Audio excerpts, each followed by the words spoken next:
सिलसिले में यहाँ पे आना हुआ?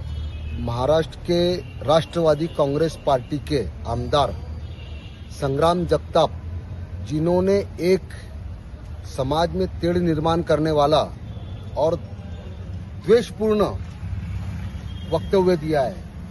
दिवाली के मौके पर हिंदू समाज में सिर्फ हिंदू से सामान खरीदी करे, ऐसा द्वेषपूर्ण वक्तव्य देकर संग्राम जगताप इन्होंने जो समाज में तेढ़ निर्माण किया, इसके लिए हम लोग माननीय कलेक्टर साहब के पास निवेदन देने आए थे कि आप ऐसे जो धार्मिक काम का और समाज में तेढ़ निर्माण करने वाले लोग हैं, इनके खिलाफ कार्रवाई करें, इनको वो करे कि जैसे जिसकी वजह से आइंदा दूसरे जो नेता है वो ऐसे वक्तव्य ना करे। इसलिए हम लोग समाजवादी पार्टी के तमाम कार्यकर्ता और पदाधिकारी आज जलगांव में आए हैं कलेक्टर ऑफिस में, और कलेक्टर साहब को हमने निवेदन दिया है। ये निवेदन की कॉपी है, और हम अगर इसके ऊपर कार्रवाई नहीं होती है प्रशासन के मार्फत, तो हम इसके खिलाफ एक बहुत बड़ा धरना आंदोलन करने वाले हैं। बोलो, नहीं कोई दिक्कत नहीं, हिंदी में बोलो ना, अपने से चलाने वाले काम। आमदार पद हा घटनात्मक पद आहे आणि आमदार खासदार यांना आमदारकीची शपथ दिली जाते, त्याच्यानंतर ते विधानसभेची सदस्यता ग्रहण करतात।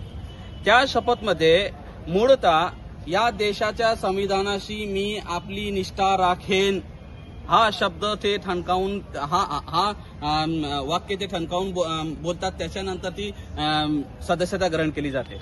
संग्राम जगताप हा एक विकृत मनोविकार मनुष्य आहे। या फाटक्या आणि अत्यंत घृणास्पद मानसिकतावाला मनुष्याला जनतेने डोक्यावर उचलून एक सेक्युलर म्हणून या देशाच्या संविधानाशी निष्ठा राखून ठेवणारा व्यक्ती म्हणून त्यांना तिथे निवडून दिले, आणि तो माणूस विधानसभेत सदस्यता ग्रहण केल्यानंतर या देशाच्या एकात्मतेला बाधा पोहोचेल असे वक्तव्य करून एक या देशात आणि त्याच्या जिल्ह्यात आणि राज्यात आणि संपूर्ण समाजात ही खतखत आणि आपसात जे तर वैश आणि द्वेष निर्माण होईल यासाठी असे फडतूस वक्तव्य करत आहे। या देशात हिंदू, मुसलमान किंवा इतर सर्वही धर्मांचे लोक त्यांचा एकमेकाविना कोणताही कार्य भागवत नाही।